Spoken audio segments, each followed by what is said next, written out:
peace, big love, big blessings, even bigger living, everything that comes with it and everything in between.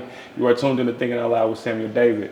It's just a conversation, and I'm your host, Samuel David. Thinking Out Loud is a place of accountability, empathy, a safe space, a place of reflection, recognizing where we've been, appreciating where we're at, and knowing where we're going, right? Sharing the world of those around us with the world around us as we just elevate the conversation. Enough of all that. So today I got a special guest. All guests are special, but today I got a special guest, right? He has dedicated his life to healing, guiding, and empowering others. He is Terrell, licensed master social worker, therapist at Odyssey Counseling and Consultant, and a trauma-informed reintegration specialist. Over a decade of experience working with families and youth, he's been at the forefront of helping individuals navigate depression, anxiety, trauma, and relationship conflicts. He's a father, husband, and beyond his work in therapy, he's also one of the founders of the Black Men's Locker Room, right? And the Black Men's Locker Room is dedicated to ensuring that Black men have a space of comfort to have conversations around growth and just honest conversations amongst real ones. Amen. Again, thank you to the party. Thank you for coming to the party. Man, Brother Terry Terrell, aka Terry Talks. Hit me with the brother Terry. Yes, all of that. Yes, sir. Thank you for inviting me. Yes, thank you for coming, man. I start every conversation on Thinking Out Loud the same. It helps me navigate where we're going, helps us navigate where we're going. And it's a real question, right? And that question, Terry, is how is your spirit? How's my spirit? My spirit is great, man. My spirit is great. I also always do maintenance. I'm always working on maintaining, making sure I'm in the right headspace, you know, because you have to be in the right headspace in order to help other people get into the right headspace. 100%. So I have to work on myself, not just for myself, so to be the best version of myself for other people. I love that. So talk about putting that work in for yourself. Absolutely. So you're a therapist, right? And I always wonder, right, like when it comes to like hairstylists, they make sure their hair looks good while they're doing hair, of course, right? They take their own notes. Doctors, of course, take their own notes. Like for a therapist who practices on the daily with others, what does it look like to take care of yourself? Self-care is imperative. You have to take care of yourself, and you have to become knowledgeable about the tools and the things that you need to take care of yourself. So, you know, there's a saying, and I think I posted this not too long ago, what happened to you wasn't your fault, but it is your responsibility to heal from it. For sure. Yeah, so you have to get the tools and be in the right place to take care of yourself. I love that. I love that. In the day-to-day, like how do you keep your cup full, like personally? I got so much to. I operate out of a place of gratitude, brother. When you wake up and you see how much you've been given, how much you fought through, but how much you've been allowed to have, despite the mistakes that you've made. You have to start your day off with gratitude. You have to start your day off with looking at what you have. I often tell my clients and people I talk to on a daily, like, you have to focus on what's good in your life. If you focus on the hurdles, you end up on the ground with the hurdles, right? And whatever you put your mind to and put your focus on, you will have more of. So I start my day off with gratitude, and it's only up from there. I could balance myself throughout, and I really am a true believer in moments in time, right? So I don't have a bad day. I have a bad moment. And then I make the decision what I'm going to do with that, but I don't let it taint the rest of my day. For sure. Yeah, it's unfair to everybody else. 100%. So, let me ask this, Terry. And Thinking Out Loud, we swim deep. We gonna go all over the place. Just a heads up, right? Oh, it's all good. Did you have that mindset of gratitude, that mindset of appreciating that moments don't make up the whole thing? Did you have that prior to your walk into the therapy sector, or is that something that came about after learning, right, the power of our thoughts? Good question. I think it's a little of both. I think in the process of trying to help other people reach a space, you also, the magnifying glasses over your life, and you figure and you're able to see the areas where you're cracked. All right. So then I'm able to make necessary adjustments. And I'm a type of person that I work hard at my craft. I work hard at trying to be the best version of myself. So that whatever space that I'm in, I'm always bringing the best version of myself. And therefore, when I'm in space as a light, I leave it better than when I came. Yeah. So I don't focus on what I can't, what's in the Yeah. past, what happened, all that. I try to focus on what I'm able to do something about, what I can control, you know? So I'm always focusing on trying to be the best version of myself. Yes. And that's a hard place to be in too sometimes, you know?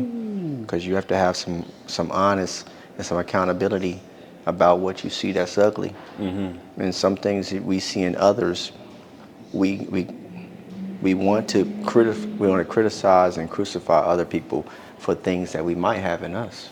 Come on. And so you have to be honest with yourself and sometimes take a deep look in the mirror and say, I could do better. I love that. I love that. Listen, Terry, it's almost like you got my notes in front of you. Because you talk about looking in that mirror, right? Man, I've introduced a few segments to Thinking Out Loud recently. And Okay. one of those segments is a room full of mirrors.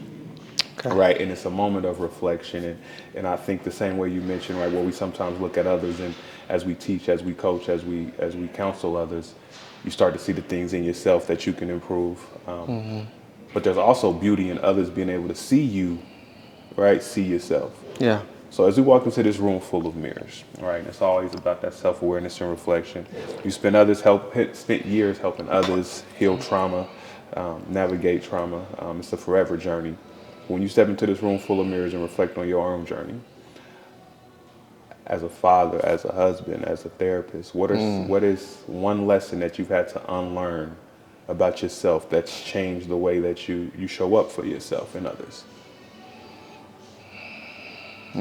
That's a great question, brother. I think the need to always try to be perfect. Talk to me a little bit. I think the need to always try to be perfect, it limits my ability to be the most authentic version of myself. Because I'm so focused on what I need to be doing in the future that I'm not present and mindful of what I have in front of me. Yeah. And so therefore every relationship, every situation that I entered into, I'm not even 100% there. Yeah. I'm too worried about what I need to do tomorrow and what I didn't do yesterday, instead of focusing on what I can do right now. Yeah. So I had to learn that. I had to learn that because I'm hard on myself. Okay. I'm hard on myself, and you know, it's brought out a lot of positive things in my life. There's a lot of benefits to that, but on the flip side of that, there's also a lot of negativity in that too, because then you don't learn to give yourself grace when you mess up, right? So I had to go with that one. I love that. I love that because it's so real, it's so raw, and it applies to so many folks, right? Yeah. We all deal with that idea of perfection. Yeah. And it's a progress thing.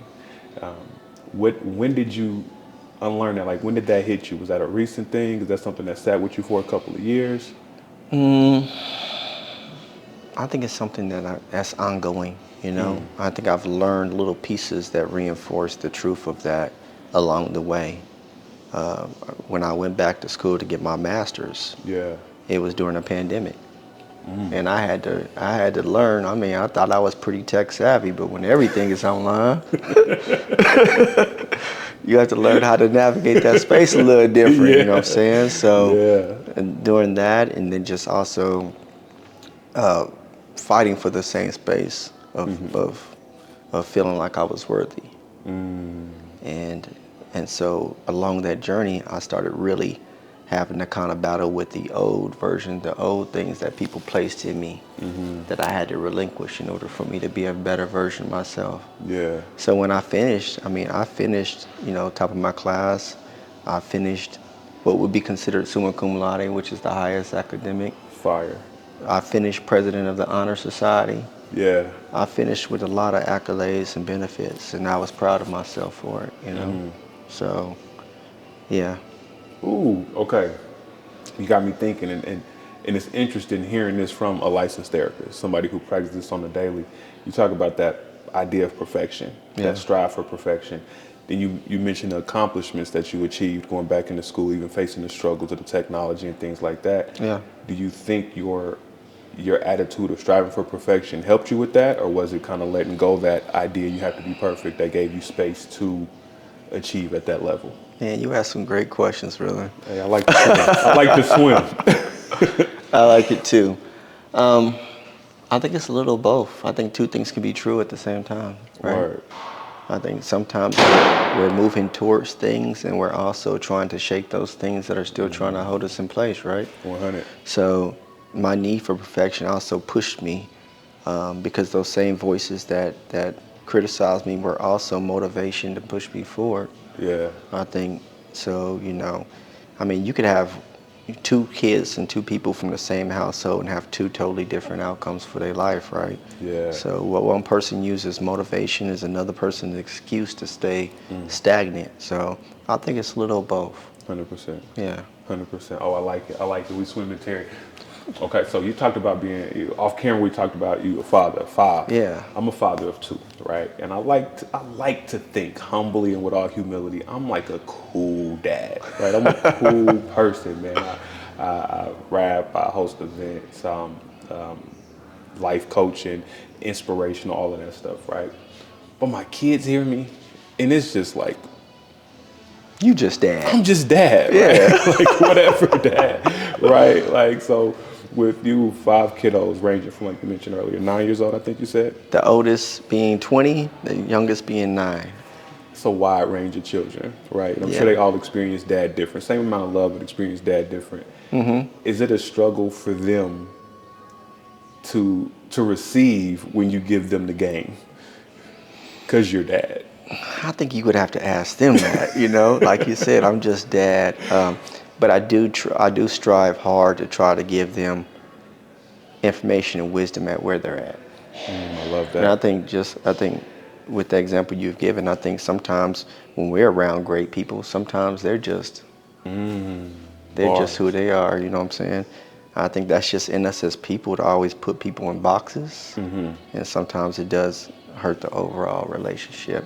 With kids, I mean, they see you, they're the closest to you. So, I mean, but in reflection also, on the flip side of that, we may not even see them grow. You ever been somewhere and the kids be like, and somebody like, man, they done grown, they got bigger. And you look at them like, I just saw this kid grow.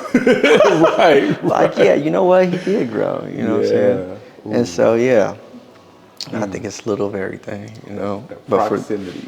But I wanted to throw this example in there because Okay, I was working on it. But like last year, I came up with this example, and I thought it was really good because it really does tell a little bit about what it means to be a father. And the example I gave was raising children is like cooking. You have multiple pots on the stove, and at different times, one requires more attention than the other one, so you have to turn the burner down on this one while you're making sure this one is perfected, right? Yeah. The whole time, if the pots are looking at each other, like, you giving that one way more attention than you giving me, that's your favorite. But at the same time, when that one's almost done, you turn that one down, you put some focus over here on this one. Yeah. And then the whole goal is to make sure that they all come out right? And that nothing burns and nothing goes to waste. Yeah. But if you allow the pots and what's on the stove to tell you that you gave this much attention to this one, that one, you know what I'm saying, then you will lose focus of what your job is for the overall platform. Yeah. The overall plate, right? Oh, that's so funny. Yeah. Oh, you cooking? God gave me that one. I like that one. I like that one. Yeah. Man, I've heard something similar in regards to marriage. Okay. Right. I think I was watching Blackish actually, and they were talking about how marriage is like great show.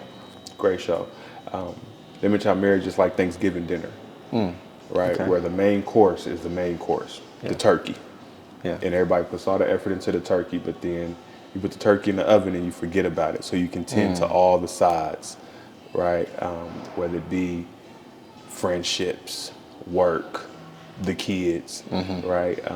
But if you don't tend to that turkey, Thanksgiving is over. Right, so it depends on which household you is, because some of us don't really put the turkey at the forefront of what. I mean, I think it's symbolism of Thanksgiving, but if you ask me, I'd be on the ham. The ham gets that honey ham gets the attention. The turkey cool though. Turkey I cool. made that's your analogy. That's a bar. I say it's a message and everything if you read it. That's a word. And I'm a huge mental health advocate, Terry, right? Okay. I have the privilege of serving on the board. I'm the board chair currently at Mental Health America, Okay. right? And it's pretty interesting when I'm in that room because there may be like 3 people of color, right? And maybe 3 or 4. And 2 or 3 of us are black, Yeah. African American, right? And what I have found a mission of mine is to make sure that we break the stigma of mental health conversations. We break the stigma of the taboo of saying, yo, I'm depressed or I'm feeling depression, Yeah. right? I'm feeling anxiety. And in this mission, I've grown to have some strong relationships with mental health experts, Yeah. right? Getting to know you, right? Chris Jones, Raynisha Hunter, Gabrielle Jones, Katrina Breeden, Yeah. right? So many different All great people. powerful people, right? Yeah. What is it about our city, I guess I would say, that lends an opportunity for black mental health experts to thrive? What is it about our city Yeah. that lends opportunities for black practitioners to Yes, thrive? indeed. I think it's us. Talk to me. I think we're the light. Yeah. I think when the light gets with other light, now you have illumination. But I think so many times, I think we're so busy trying to wait for somebody else to get us to collaborate that we don't do it ourselves. And I think in the absence of that collaboration, there's some stagnant of thought and just the atmosphere and the way things are set up. If you don't reach out to other people, then, they might start thinking, oh, he think he better than us, or Word. and that's in all those great names that you mentioned. I've worked with all those, and I have relationships with most of those names because I've reached out. Yeah. I've reached out, and I've collaborated. Chris Jones, we used to work on different cases and stuff together. I'm like, this brother pretty cool. Great guy. Great guy. And so in the process of that, just willing to humble myself and just be around people, because he's been doing it longer than me too. Wow, And, no and doubt. he's younger. Yeah. And so, we have to lower ourselves and our ego and be willing to be in those spaces and have conversations with people that may be younger or maybe doing it longer than us. But if you allow your ego to dictate whether you reach out, then you won't. And pride is one of the most expensive things we have. It will rob you of opportunities, space, and time with people that you should be building with, but instead you're competing with. So I'm all about collaboration. So I think I'm better when we're in a space together. Yeah. And so that's what I try to lean on. And I think most people who are successful really want to collaborate with other successful people, regardless of the city. I think smarter markets might have more people around, crab in the barrel mentality that get the light shine on them, but I don't think that's true of everybody and everywhere, right? Facts. I love that. No, I appreciate that answer, man. Because I'm big on that collaboration as well. Because diversity of thought, right? Yeah. Like you know something I don't know, I know something that you don't know, and we know more together. Absolutely. You feel me? So, all right, I'm gonna step into another segment of mine. I'm a huge hip hop fan. Okay. So I named this one "If I Ruled the World" from Nas. Nas. You got it. You with me? We locked in. We locked in, bro. We locked in. As a practitioner, as an expert in the space, and can I say expert when the things are forever changing? I think it's the context in which you use it that gives it power, right? I like that. I'm not an expert because of that very reason you said. Things are always changing. Sciences. I mean, if you look back almost a decade, we didn't have half the information that we had. If you look at our fathers and our grandfathers, they didn't know anything about no self-care. Facts. They didn't know anything about mental health, deep breathing, self. They didn't know about any of that. None of that. And if you would talk to them about it, I would argue to believe that they probably wouldn't. It wouldn't fit that time either, though. Right? Facts. So They'd be like, let me go get a brew, something like they this. be like, we ain't hearing none of that. We ain't trying to hear none of that shit. We dealing with oppression right now. Jeez, we laugh at the stuff, but it's real, right? We've been given the privilege to be able to laugh because they've suffered. Yeah. Right? Yeah. And so, I mean, we look at our kids and they have a privilege too. You know, they don't. A lot of them may not even understand what real racism looks like until they get into some spaces, or somebody might call them the N-word, Facts. and then it doesn't even mean the same to them. You know what I'm Yeah. saying? The experience is what gives it the power. 100%. So, Ooh. Did you rap before? huh? You got bars. I thought I used to do a little something in college. We turned a little room into our dorm room into a studio. We was on the Yeah. beats, and that was powerful at that time. You know what I'm saying? But Yeah. I wasn't trying to drop no albums. I love it, I don't think Terry. I I was love dropping no albums. But I think the creativity that we all have could be put in musical form. it. Right? 100%. Yeah. 100%. All right.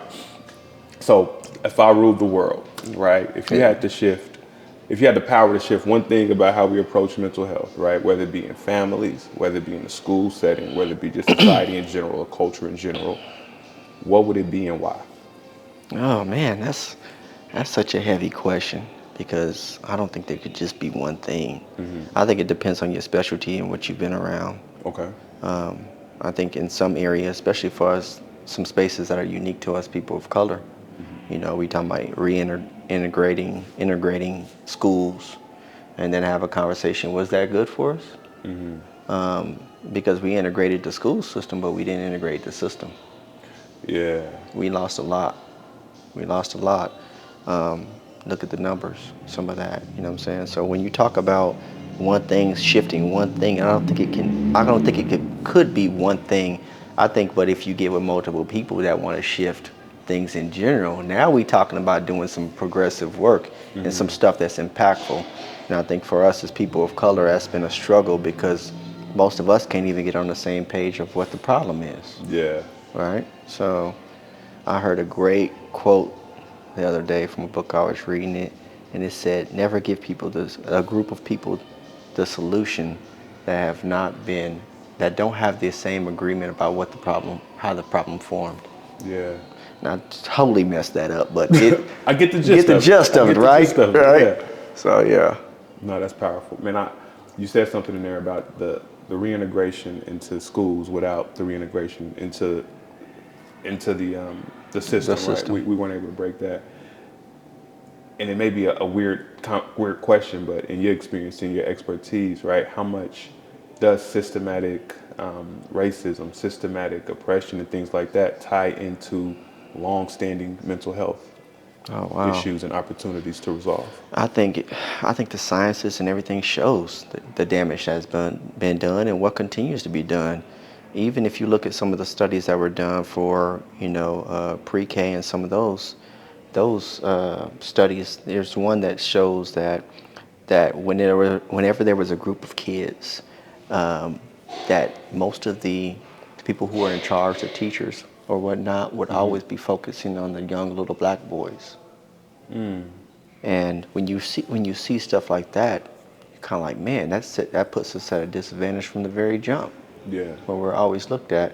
And I think, and I have to remember the study. I will shoot it over to you, but I guess what they told the group was that just kind of look out for misbehavior. Now, the reality was nobody in that group was misbehaving at all, but what they wanted to see was where was the focus of the teachers, Yeah. and the focus was on the little black boys.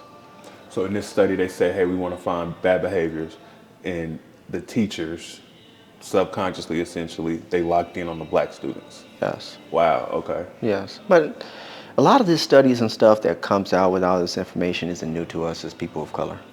We feel it, we Yeah. live it, but we live in a system, and it's even more evident right now. We're in a system where they're peeing on your head and telling you it's rain. Come on. And so some of us have taken that and done some great work trying to change those pockets, and others have just kind of deteriorated under, and not having the tools and the ability to be able to fight out of those spaces. Yeah. So, That's did I real. answer your question? You did. I kind of went. No, hey, we thinking out loud. Okay. Right. And again, it presents me another question. So when I think about, I mentioned so many different practitioners of color, right? Yeah. When somebody's seeking a therapist, especially we talk about breaking that stigma, right? Yeah. Life coaching and development, even though I was in the professional space of like facilitating and leadership development, oftentimes women of all colors, nationalities pursue development and growth opportunities more than men do. Yeah. Right, especially more than black men do outwardly. Yeah. And you see the same thing when it comes to mental health, right, and looking to address opportunity to growth, right? Two questions. So why do you think it is that brothers, don't outwardly or publicly or even collectively pursue those opportunities of growth?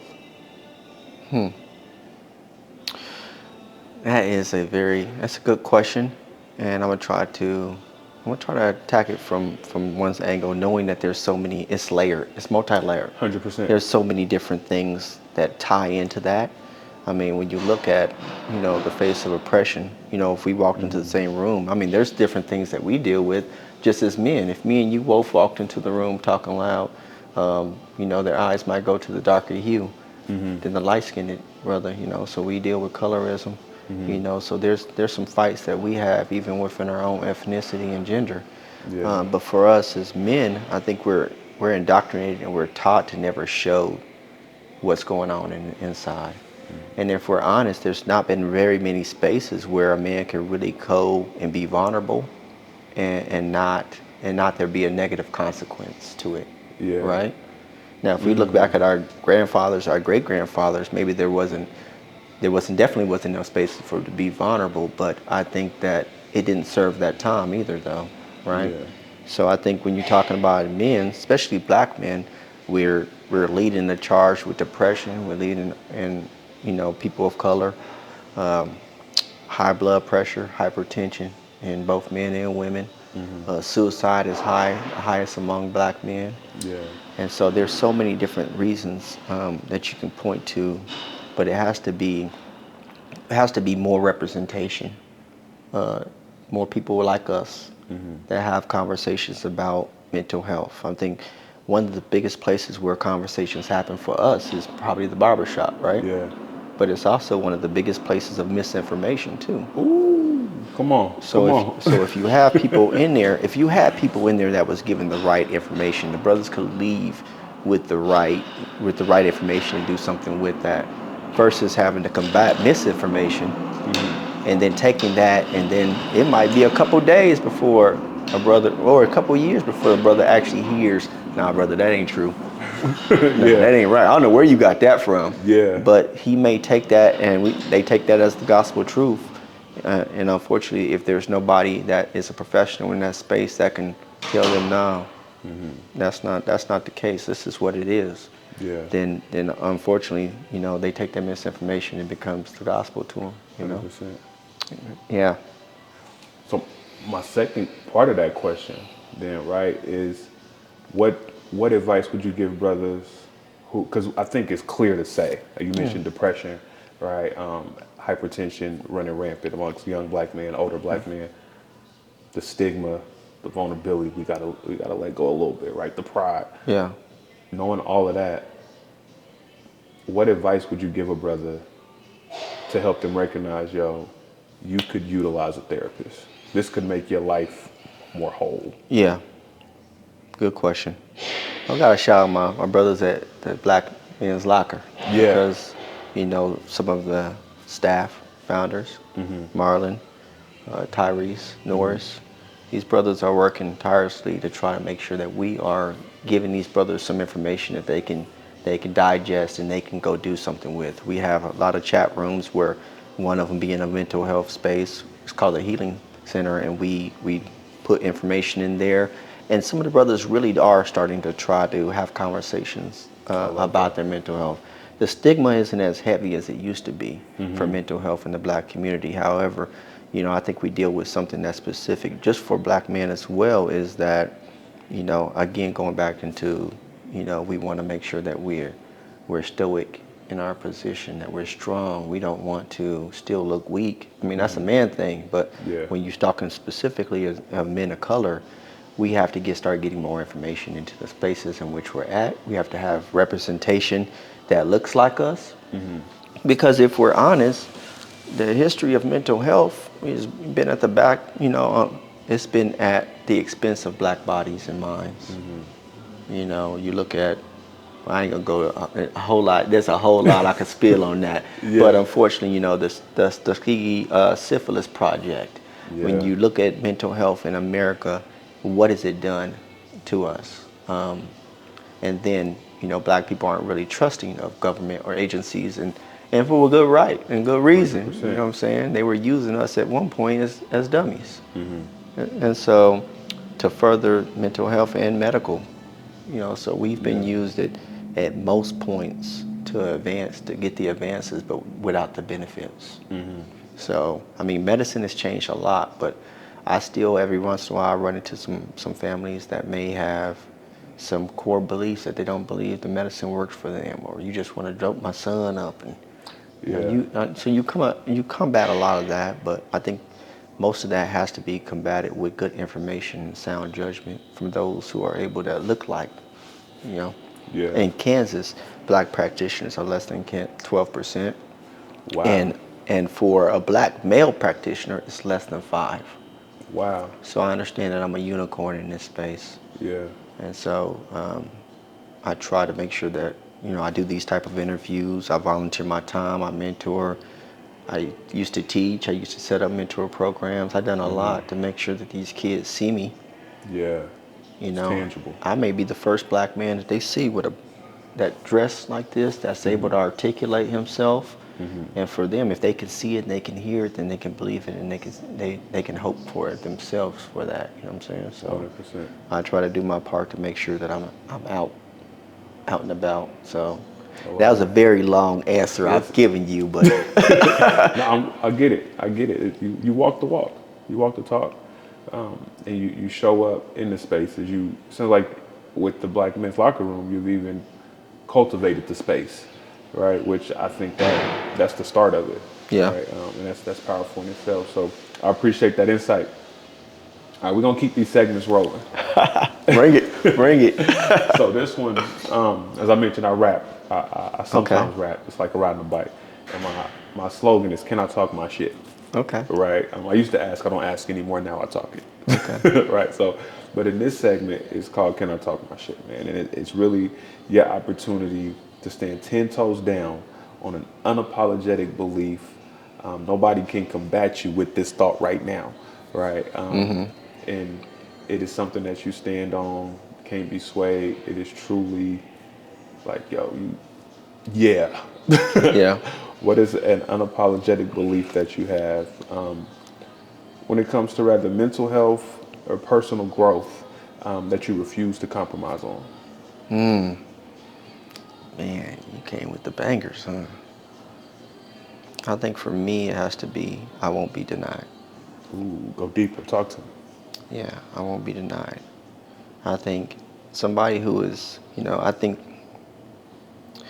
somebody who has their identity tied into who Christ is first, I'm a Christian.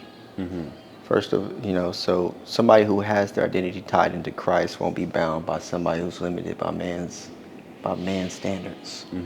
And I think the studies show it too, especially oppression. I think there was a Harvard study that showed that those who were able to supersede the oppression and stress of the oppression of the tension of the atmosphere were those that found their identity in their religion.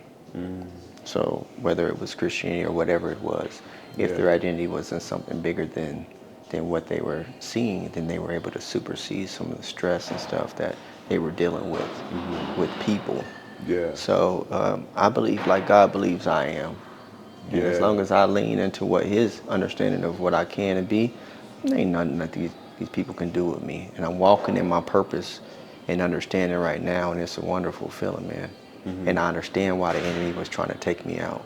Yeah. I understand why the people were trying to sow seeds of doubt and death in my life at the time. Because now, once I got into this place, I'm impacting people's lives. And the seeds are spreading, right? So you couldn't kill me. Now I'm here. And so, yeah, watch out. Watch out. I like that energy, Terry. Man, that brings me to ask a question, man, and it's a very straightforward question. What is the hardest challenge that you had to face? Hardest challenge I've had to face would have to be myself. We are our own worst enemy. I think no matter how high you are or how low you are, you still have to go look in the mirror and have conversations about where you're at, Yeah. right? And I think that if you allow other people into your life, they will speak to you and offset you from, because they will speak from their limitations, Yeah. right? Sometimes you don't know who is who, but you have to also put yourself in a position to grow. I love that. And so, like I said, I'm hard on myself. I push myself. I want to put myself in a position where I'm being the best version of myself. I want to live full and die empty. I love that. Everything that God's placed in me, I want to get it out. And I want to get it out to the people, the men, women, and children, wherever God allows me to cross, allows me to speak my heart. I want to make sure that I want to be a willing vessel to pour out what He's given me. And with that, I can empower somebody with that, right? Knowing that I'm imperfect, I still mess up. But I'm in an active role of making sure that I'm giving out everything that He's given me, because that way I'm ready to receive more. Yeah. Yeah, so I'm ready for my territory to be expanded.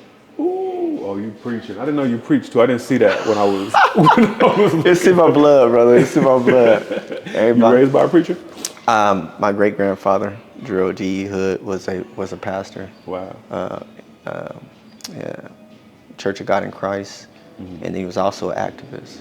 Okay. And so, sometimes things is in your blood. Yeah. And my mom's in ministry. So everybody on my mom's side was pastors, preachers, evangelists. They was doing something. It didn't stop me from being raggedy, but it was. But that was going to be my next question. In there. Because everybody on my dad's side was, some of them are very successful, but you have some people that are very rough. Came from some very rough backgrounds. Yeah. So I had the best of both worlds, and both of that's in me. For sure. Because I'll pray for you, and you push me too far.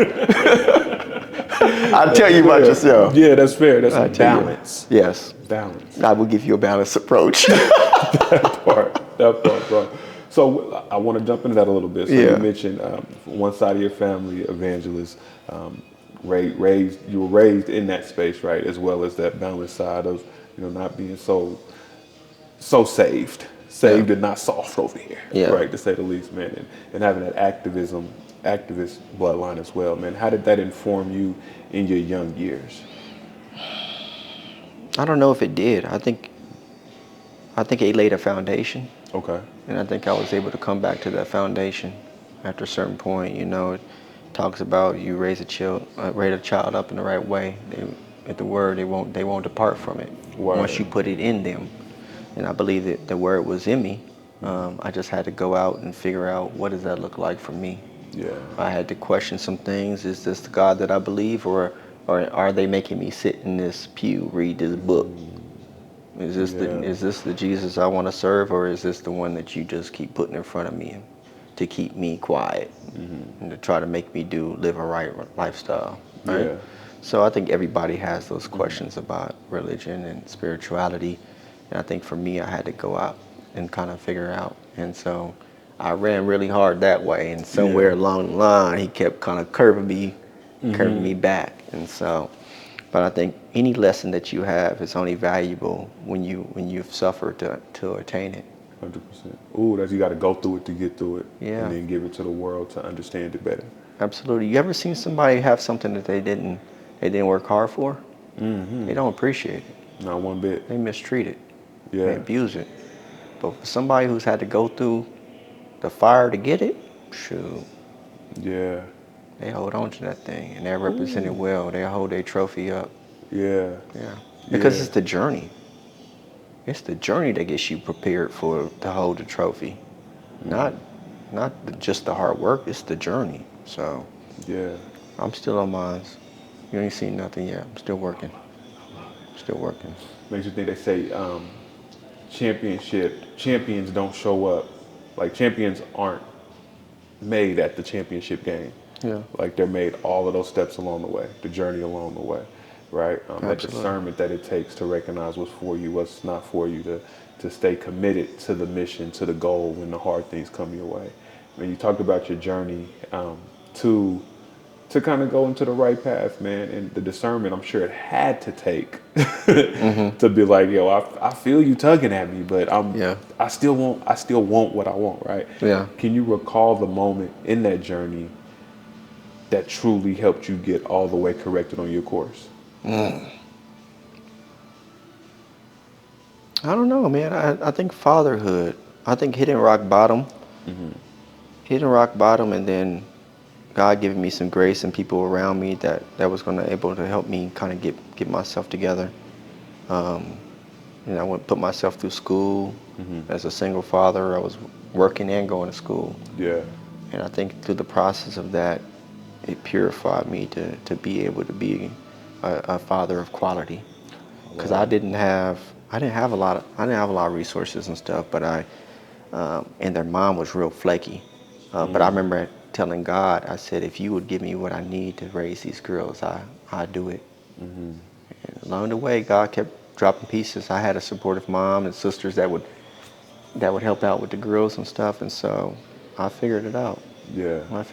But I mean, sometimes I think that was the one thing, but I'm like, then there was that. But there was also this. And I think there's always things, breadcrumbs along the trail, Yeah. all right, that you can always look back, milestones rather, that you can always point back and say, you know what, that did something to me at that point that helped me get a better understanding and revelation of what I need to be, And there's so many. I could write a book on how good God has been and put certain things in my life to help keep me or pull me back to where I need to be. Yeah. So, I love that. I yeah. love that. This mop is loud. I say that on camera too, so the audience knows when they listening. Like, yo, it's loud. The devil always has a distraction, You feel me? but It's always a he can't stop what's happening. come on, come on. It's all the devil got a He can't distraction, but stop. can't stop what's happening. Man, no, you said something just now that really resonated with me, where you talked about being a girl dad and being a father. You started leaning to that, like being the Yeah. thing that helped you course correct, man. And when I tell you, I have a 16-year-old daughter, Okay. and when I had my daughter, it changed my worldview, Yeah. like 100%. And I always say my daughter made me want to change myself, because like, yo, she sees me daily. I have to be the better version of myself. And my Yeah. son made me want to change the world, right? I like that. But when I look at a lot of brothers who struggle to honor, respect, and take on everything that comes with being a father, right? And recognizing some of the struggles when the relationship may not work out with the mother of that child, and how it beats them down and removes them from the life of that child, right? But I'm a firm believer that, yo, you better go through hell, high water, all of that to still be in that child's life, right? There should be nothing that can stop you, because that's your responsibility. That was just on my heart real quick. Yeah. But I also with That's that, a word in itself. it's a word in itself, bro, because I know, it's not always the easiest of relationships, Oh, no. right? But it's one of those things of, I don't give a damn who's trying to stop me from seeing mine. I'm going to see mine and take care of mine. In that same space, or conversation rather, you see nowadays a lot of relationships don't work out, and the kids receive the worst version of their parents in some case or form, right? Yeah. What do you think it is these days that, I'm saying these days, like relationships have always been perfect, but what is it you think these days, in your experience, that hurts relationship growth so much? That hurts relationship growth Yeah. as it pertains to the father and his kids? I Or, say at the root of a relationship before the kids even, right? Like, you see so many relationships falling apart. You see folks struggling to build relationship. Yeah. And then in that, of course, the offset is now the children suffer, Yeah. right? But at the core of that thing, what hurts relationships so much these days from withstanding? I think there's two things that I tie into one. I think unmet expectations. I think sometimes we have unrealistic expectations of what a relationship is. Yeah. Because we've fabricated this fantasy of what we think a wife or a girlfriend is supposed to do, or a husband is supposed to do, a man's supposed to do this. It's all this rhetoric out here of what we think a relationship is, and if you build your idea on that, then you're setting yourself up for failure, right? And then it's also lack of training. And so everybody can tell a woman what a man's supposed to do, and do all that, but who tells the man how to be a man? Who shows him and gives him the tools? Because a father isn't guaranteed. Right. A lot of men are around here without fathers, or they have a father that's in the home and he's not raising the standard. I'll say that. Yeah. So he's not giving the kid a standard. So if the young man is unprepared, if the young woman is unprepared, and all they see is their mom going to the club, bringing on ratchet dudes, seeing physical abuse, mental abuse, verbal abuse, then what is the standard? What is she gonna go in and what is she gonna look for? Yeah. So if you have all these different holes and you go into a relationship and you're ultimately looking for something to help fill those voids instead of looking for somebody who has some standard and has something that you can build on. For sure. I think we're all broken, but I think if you go into a relationship looking to fill that with the other person, then you're getting ready to get, like if you're 60, you're looking for a 40. You're so hyper focused on the 40 that you don't realize that they're missing the other 60%. Facts. And so you have a lot of codependency, you have a lot of toxic relationships that are built on people who are broken and that need to heal first before they start looking for a relationship. Yeah. I'm no different. I mean, before I knew better, I didn't know. Word. Right? Word. And so I went to look for what I like. And for men, we're very visual creatures. We see something nice, curvy, we like it. That's what we think it should be. Yeah. But until we kind of heal those areas that cause us to constantly seek dysfunctional relationships, then we'll always be finding ourselves in relationships that don't have any substance. Yeah. You know what I'm saying? The people are interchangeable. The dysfunction is the same. Right? So, yeah. Ooh, I love it. I love it, Terry. Okay, so one of my favorite questions to ask.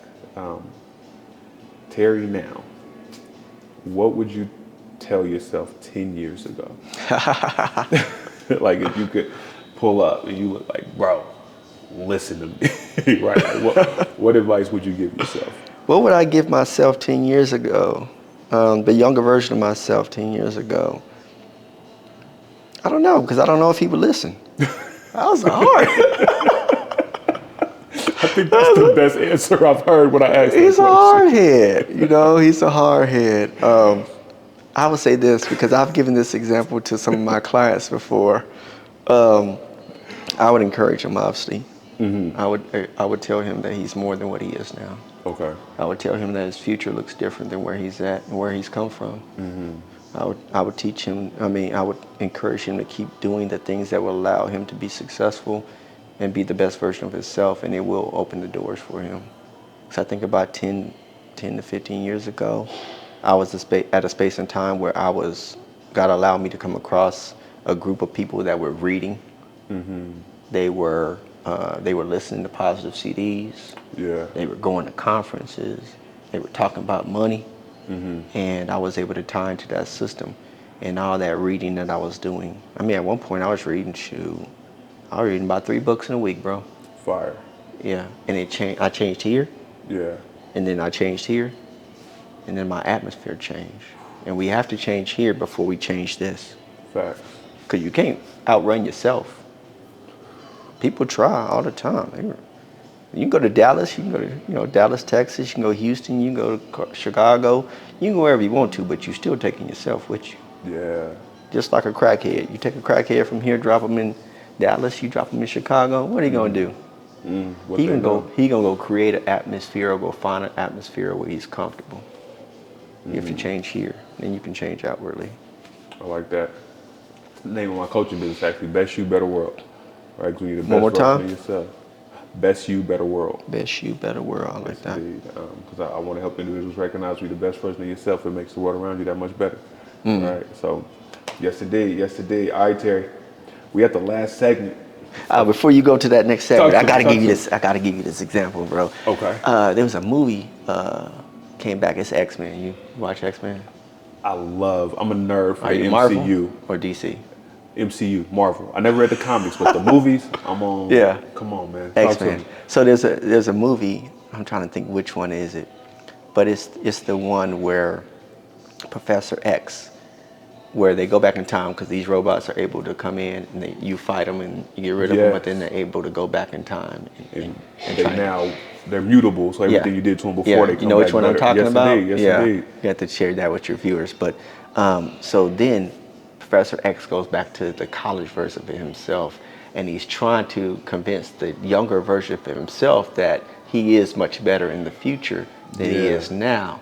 And I thought that conversation, I got so much revelation from that conversation that he had, because he's trying to talk to somebody who's in their present form that doesn't believe that there is a better version of themselves. And he's in there, he's trying to tell them, like, you're doing these things and you're going to be successful, you're going to be impactful, you're going to be doing all these things. Yeah. And he's like, the hell you talking about? I just flunked my test the other day, you know? Yeah. And so at that piece of that movie just kind of stuck with me, because I think when you asked me that question, to go back to 10 years to a younger version of myself, I think it's very hard to suggest that we can go back from the future and have a conversation with somebody who lacks the capacity to receive what would make their situation better with that information from the future. Yeah. If that makes sense. No, that's fire. That's fire. That makes me. I think that is that Days of Future Past. We gonna find That might out. be We gotta Days of hit Future the Past. viewers I'm with gonna it. have to find. Let me know if you're watching this and you know what X-Men movie we're talking about. Let us know, because I know that one very well. They fight the sentries and all of that. But it makes me recall back to our question or conversation about what we give our kids. Yeah. Right? Because you know what you know, right? And until you've experienced it, Yeah. right, it's very hard to receive what's being given to you. I think in the Jay-Z lyric all the time, he said, like I told you, sell dope. No, Hov did that, so hopefully you won't have to go through that. Yeah. But we still put ourselves through life, I guess I would say, because experience is the best teacher. Absolutely. I think we learn way more than we're taught. One more time. We learn way more than we're taught. Ooh, I like that. You feel me? So, Yeah. all right. This next segment, Terry, I haven't put quite a title on it, but it's just a rapid fire conversation, right? Questions. Okay. And with these, whatever first comes to mind, right? And you can decide if you want to go deeper on it or if you just want to leave it at that answer, right? You talking to a talker, brother. I don't know you. I'm talking to Terry Talks. You feel me? And we think it out loud, so it's a combination. Okay. It's just some quick ones though. First thought, your best thought that comes to mind. And I'll keep it in the mental health space, right? What is one mental health myth that you wish would just people would be over? A myth that I wish, is this specific to us as people of color? Just people or in general. in general? A mental health myth that you wish would just get pushed to the side. That going to talk to somebody about my problems is not the answer. I hear that a lot. I actually, I have quite a few men that have started to come to see me, black men. Yeah. I have different men that come see me, but it's encouraging when you see people of color, especially men, black men, that said, I didn't believe that at first, but the conversation that we had gave me hope. And then you see their lives change from implementing the stuff that we have conversations about. It's so powerful. So definitely I'd have to go with that. There's so many of them, but that one. That's the first one. Right? Because, I mean, that ties into so many things that we feel like in men. We don't want to be vulnerable. We want to look strong all the time. We don't want to let nobody know, that we have some things going on with us. And so when you present opportunities, I think that there are some men that will reach out, but it has to be from somebody that kind of looks like me and that's somebody I can relate to. For sure. Yeah. I love it. I love it. So much for rapid, huh? Listen, hey, this is how you take it. We good. We cooking. All right, so this next one. First thing that comes to mind. What is a self-care practice that more men need to adopt? Journaling. Okay. I would say self-care, journaling, and deep breathing. Just because you need to ground your experience, right? Yeah. A lot of us are operating from a place of survival. So, because you can't really talk to somebody who's in a survival state about future events, right? They don't see it, they can't see it, they can't comprehend it. So, once you become grounded and you're no longer operating on survival, which is the fight or flight response, Yeah. once you're no longer operating on that, you're operating on a more grounded place. And so, my decisions are better, my reactions are better. I'm no longer just responding to people, places, and things. I'm processing information. I'm trying to see how I want to react, and then I'm reacting. I love A it. man that's able to process his situation and then make a decision is a man that makes higher quality decisions, right? So I'm responding instead of reacting.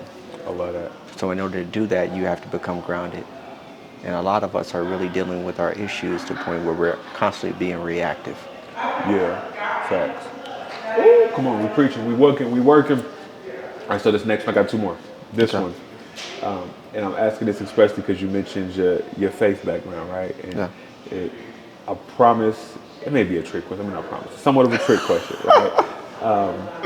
Alrighty. And it's a this and or, This, this and or. this and or. Yep. So Okay.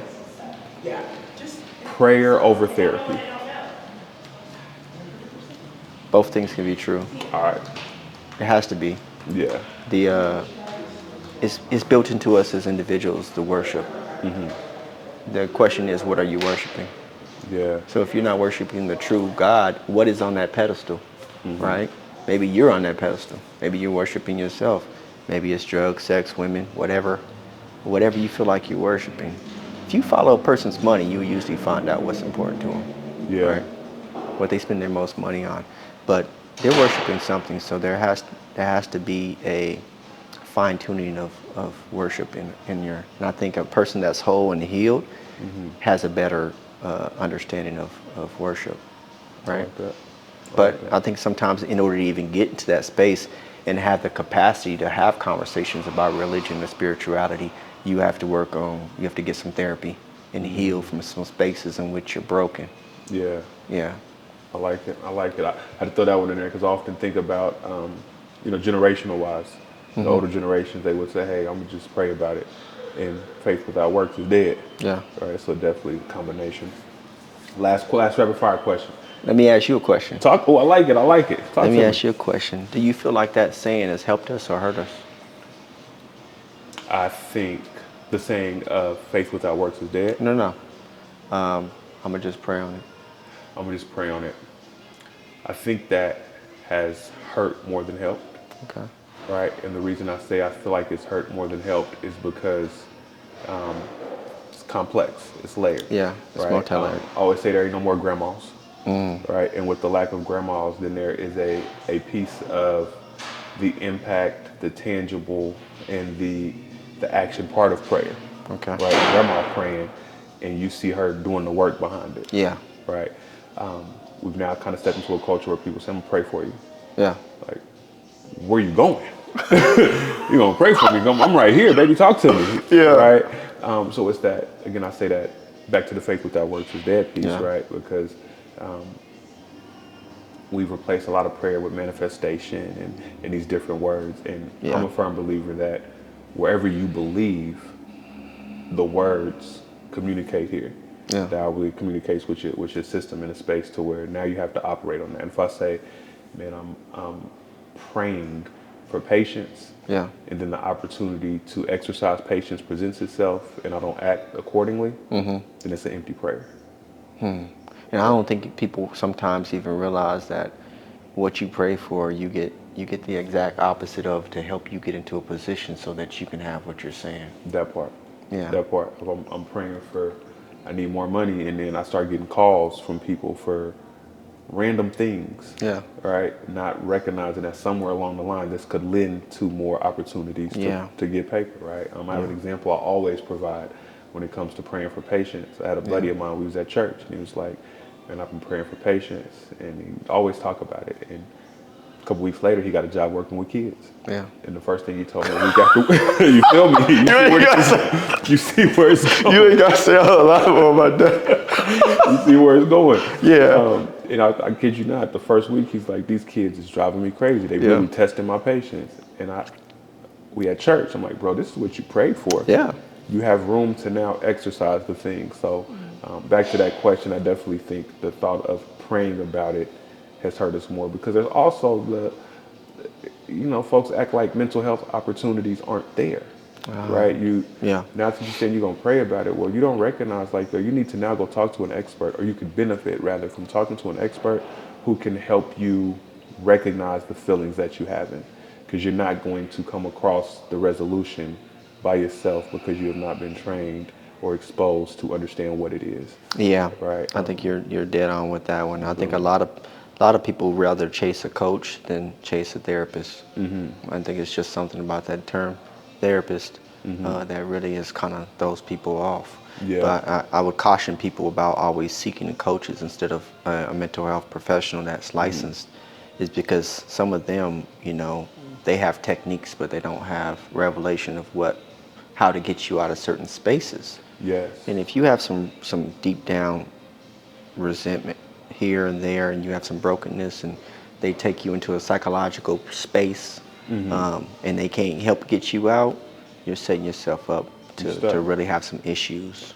Yes. When I do my consultations with potential clients for coaching, the first thing I tell them is, hey, coaching is not therapy. Yeah. Right.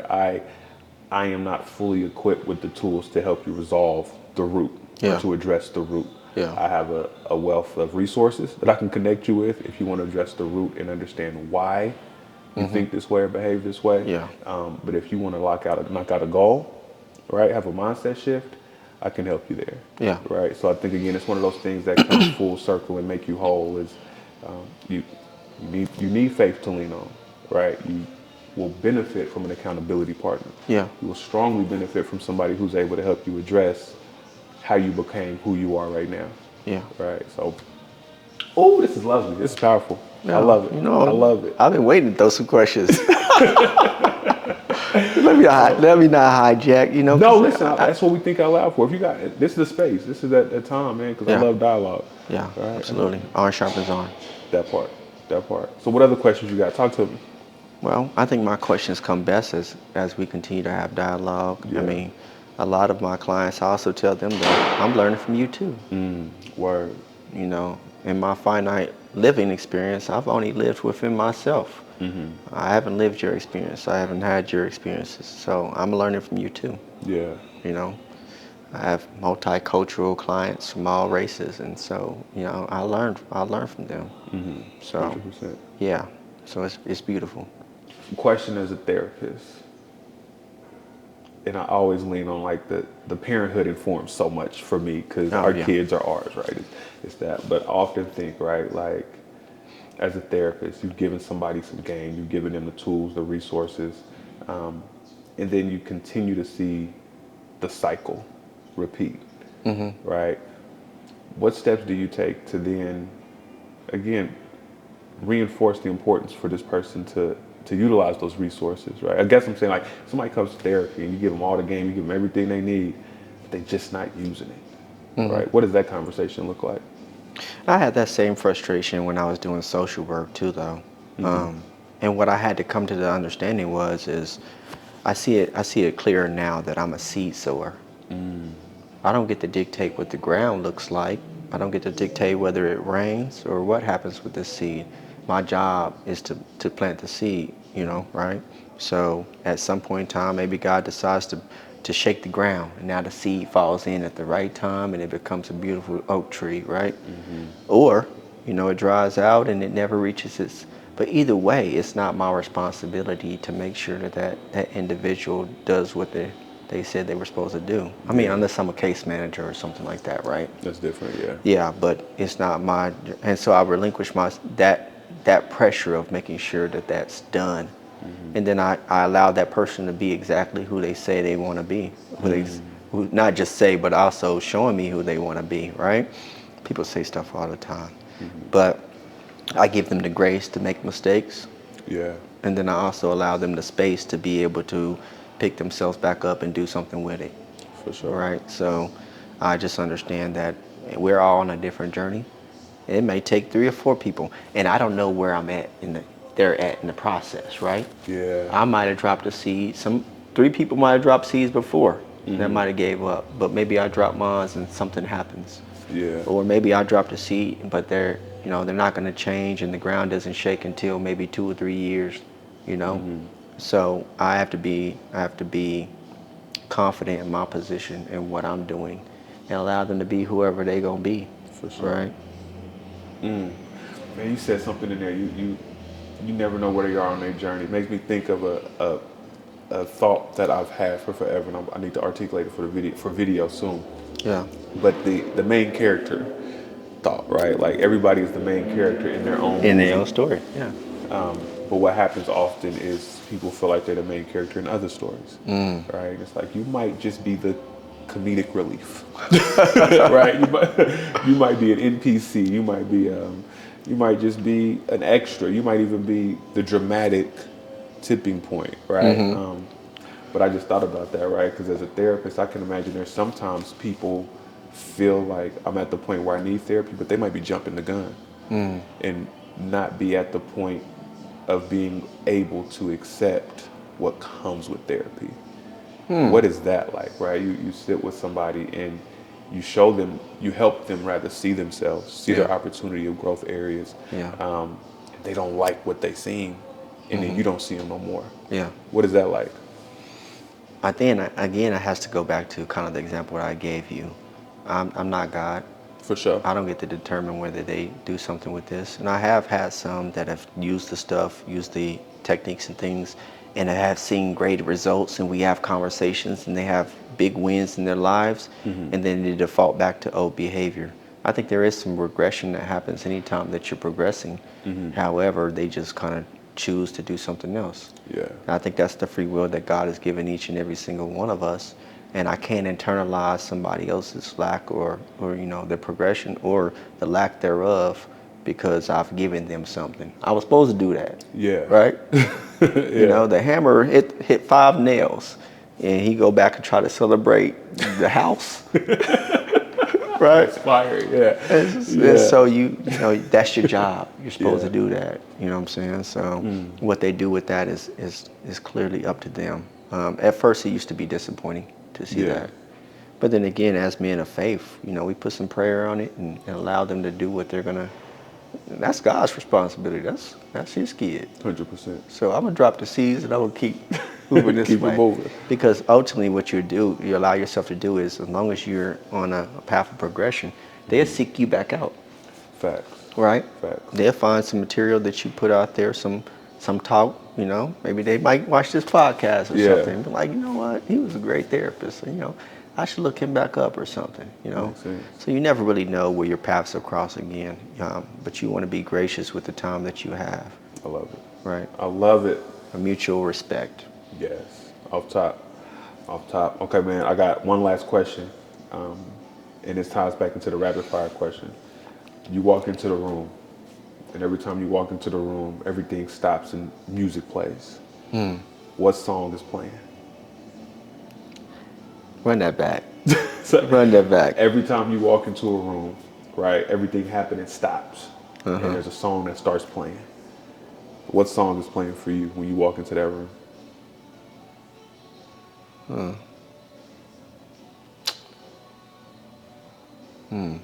There's so many. So big. What's the first one that comes to mind? Stan Walker did a cover of Kanye West's This is a God's dream. This is a God-sized dream. The name of the song will come to me in a second. Ultralight Beam. Ultralight Beam. Yeah. Appreciate it. Yes, it did. That's my jam right there. And I think for me, every stage of my life, I find a song that has some inspiration, and it becomes my theme song. I love that. Kids were like, Daddy, well, they used to say, Daddy, you listen to this all the time. Now they be jamming with me. Yeah. This is a God dream. I love that. This is a God dream. I love that. That makes sense. I can hear it. I can Yeah. hear it now. Now every time I see it, it's gonna play in my head. Now listen to the Stan Walker cover of that. Okay. It's Yeah, fire. it's fire. Say less. He's a phenomenal artist. But yeah. We on the ultralight beam. Yeah. On the ultralight beam. Yeah. Well, listen, Terry, man, it's been a pleasure and a privilege to be able to just listen to you talk, man, get some of your insights into the world, have some genuine conversation with you, brother. Oh yeah, it's been Before we fun. part, is there anything you want to put out there? You want to think out loud? It's your moment to think out loud. Wow, the pressure of that. I just want to encourage your viewers. To never settle, to always pursue the best version of themselves. Pick up a book, go to a class, get some self-care, go get you a therapist. Become the best version of yourself, because in the process of that, you become a light. And when that light goes in, light doesn't argue with darkness, right? Come on. We're lights. So when we get together, we illuminate. Yeah. So I just want to encourage your viewers, and just encourage anybody that may be feeling a little weird about therapy. It's just a conversation, right? And so I want to encourage them to put themselves in a space where they can be vulnerable, because without any struggle, without any resistance, there is no growth. And so you want to get the right information that's going to allow you to be the best version of yourself. Because when you're the best version of yourself, every room that you walk into is illuminated. 100%. Ooh, I had the right one on today. I tell you what. Listen, it's been a pleasure. I always like to tell anybody I have a great conversation with, and I'm prayerful, confident, and hopeful that everything that is yours continues to meet you halfway. You continue to walk in power, walk in light, and be everything that you're supposed to be in this great world of ours, man. And, Absolutely. I love you, brother. Likewise, bro, man. This is good stuff, bro. Yes, indeed. This is good stuff. It's been Thinking Out Loud with Samuel David, my special guest, Brother Terry Talks, Terry Terrell. And we out. Peace, people. Be blessed. Look both ways when you cross that street. Dot your I's and cross your T's. Measure twice, but cut once. Love life, live it up, bruh. Dream is good, do the work too. There ain't nothing you can't work through, and there ain't nothing I can't handle. There ain't nothing I can't handle. I look to the sky, and I thank God that I'm alive. I look to my wife, and I thank God she by my side. I've been through a lot, but I survived. It weighs on my heart from time to time, but there ain't nothing I can't handle.